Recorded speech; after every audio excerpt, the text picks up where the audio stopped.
एबे आंचलिक पाणीपाग विज्ञान केन्द्र पक्षर पाणीपाग को नहीं एक बड़ खबर सामना आसी। तेबे वर्तमान जहाँ की सूचना मिलूँ आज संध्यार वज्रपात सह प्रबल वर्षा यही सब जिला को हाई अलर्ट जारी कला पाणीपाग विभाग।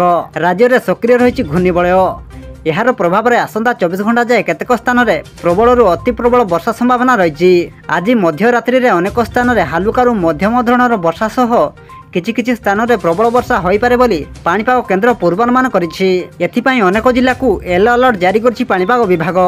तेबे आसंतु नजर पकाइबा आसंता 24 घंटा मध्य केउं सब जिले में प्रबल अति प्रबल वर्षा होबार संभावना रही एवं याकु नै केउं सब जिला को अलर्ट जारी करिछि पाणीपाग विभाग। से नहीं वीडियो रे संपूर्ण अपडेट जानिबा किंतु ता पूर्व वीडियो को गोटे लाइक करंतु एवं वीडियोटी को आपण मानक सांगसाथी मानक अधिक मात्रा शेयर करंतु। जदि आम चैनल रे आपण प्रथम थर वीडियो देखुछंती ताहले एबे ही चैनल को सब्सक्राइब करी पाखरे थिबा बेल आइकन को प्रेस करी ऑल नोटिफिकेशन को ऑन कर रखंतु जहा द्वारा आगो को पाणीपाग संबंधी लेटेस्ट अपडेट आपण माने सर्वप्रथम आम चैनल माध्यम रे पाई परिबे। बुधवार विभिन्न जिले में प्रबल वर्षा होईछि।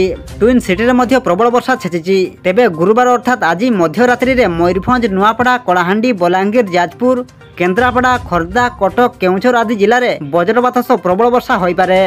सेहीपरि बालेश्वर भद्रक जगतसिंहपुर पुरी खोर्धा नयागढ़ गंजाम गजपति सुंदरगढ़ झारसुगुड़ा बरगढ़ संबलपुर देवगढ़ अनुगुल ढेंकानाल सुवर्णपुर बौद्ध कंधमाल नवरंगपुर रायगड़ा कोरापुट और मालकानगिरी आदि जिला को वज्रपात भय रही।